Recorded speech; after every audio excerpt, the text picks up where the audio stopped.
Namaku Maya, Alia Nurmaya. Aku adalah salah satu orang beruntung yang bisa bertahan menghadapi pandemi. Anda hidup seorang diri. Ya, setelah orang tuaku meninggal, aku hidup mandiri sampai sekarang. Jadi, Anda menghadapi pandemi itu sendirian? Aku punya 3 orang sahabat. Mereka sudah kuanggap saudara sendiri.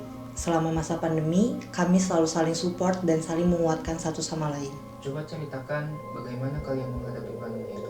Saat itu adalah masa tersulit dalam hidup kami. Semuanya berawal saat virus itu masuk ke negeri ini. Mode alert dinyalakan, alert mode on. Perang dunia ketiga COVID-19 dimulai. Perang dunianya bukan perang antar bangsa, tetapi perang bangsa-bangsa melawan pandemi corona. Pemerintah menetapkan status siaga darurat pandemi virus corona. Status ini di atas kejadian luar biasa karena terjadi secara global. Ya, serangan virus tak kasat mata virus corona semakin tidak terkendali. Berbagai upaya telah dilakukan pemerintah, tapi faktanya penyebaran dan penambahan kasus masih terjadi. Pemerintah merilis kasus positif virus corona di Indonesia berjumlah 686 kasus. Sementara total kasus meninggal dunia 55 orang. Hingga kini setidaknya ada 24 provinsi yang warganya telah dinyatakan positif terjangkit corona. Hidup kami perlahan mulai berubah. Pekerjaan dan aktivitas terganggu. Interaksi pun dibatasi. Kami semua hidup dalam ketakutan. Keadaan saat itu sangat kacau. Apa yang terjadi? Kami seperti hidup di kota mati.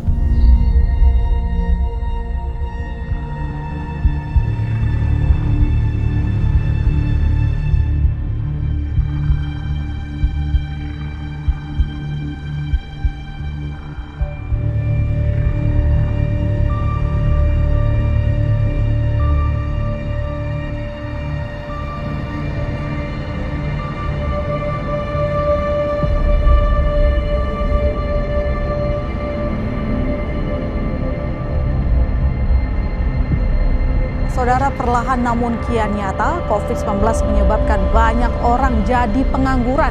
Badan Pusat Statistik mencatat ada 29,12 juta orang terdampak COVID-19. Sebanyak 2,56 juta orang jadi harus menganggur, saudara.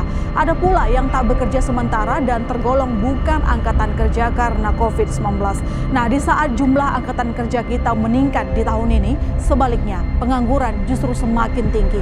COVID-19 membuat usaha lesu, sehingga banyak pemutusan hubungan kerja dan sedikit yang membuka lapangan kerja.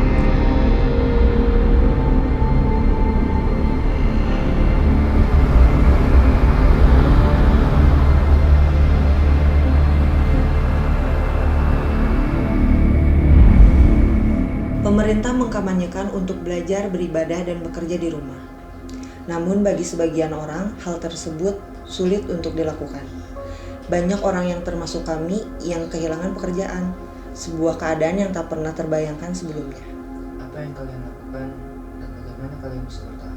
Segala cara kami lakukan untuk bertahan hidup.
Sementara itu, saudara, laju kasus harian COVID-19 di tanah air masih belum terkendali. Total kasus corona di Indonesia menembus 1 juta kasus.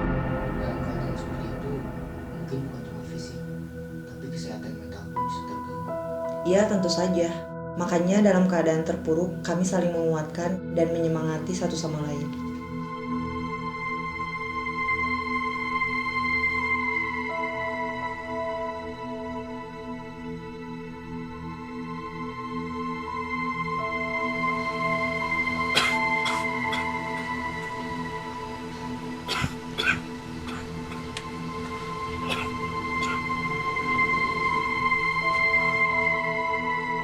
Setiap hari kami selalu berusaha untuk berdamai dengan keadaan. Kami semakin sadar bahwa tidak bisa seperti ini terus, harus bangkit. Namun di tengah usaha untuk bangkit, virus itu secara kejam merenggut salah satu sahabat kami.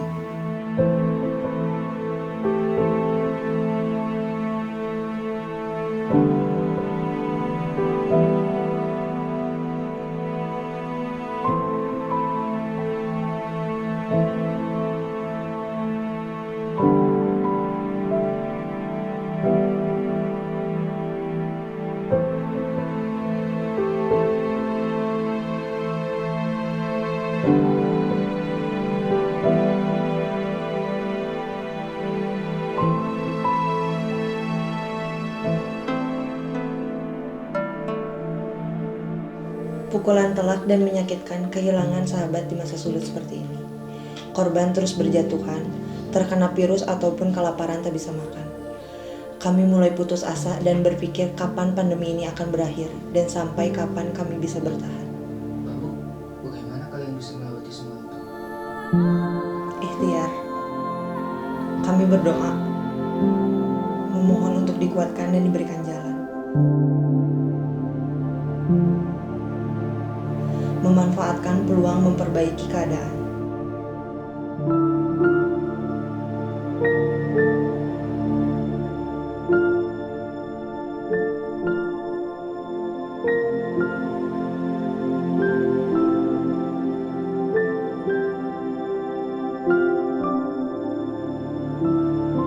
Dan kami percaya bahwa harapan itu akan datang.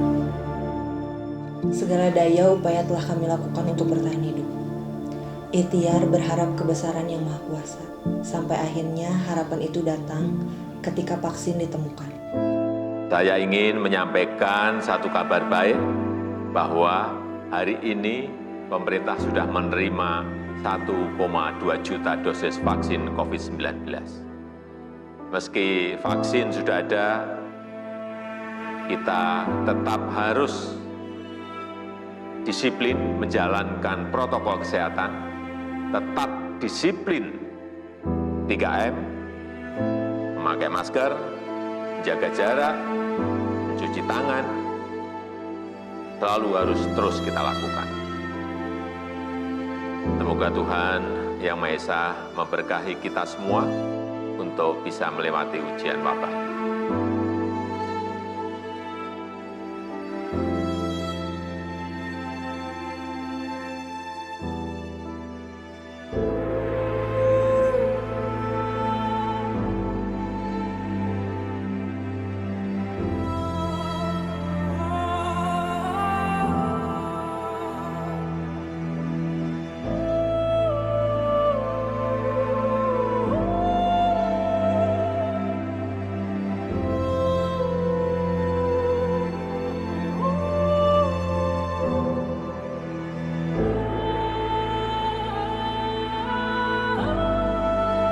Kami sadar virus itu tidak akan hilang.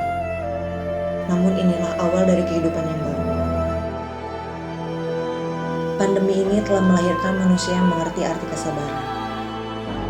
Manusia yang lebih berempati. Dan manusia yang lebih tangguh.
Organisasi Kesehatan Dunia WHO meminta dunia kembali bersiaga karena corona. Pasalnya virus COVID-19 varian baru yang dikenal dengan nama varian Delta saat ini telah mendominasi dunia. Dan yang lebih mengkhawatirkan, varian ini kini menyebar di Indonesia.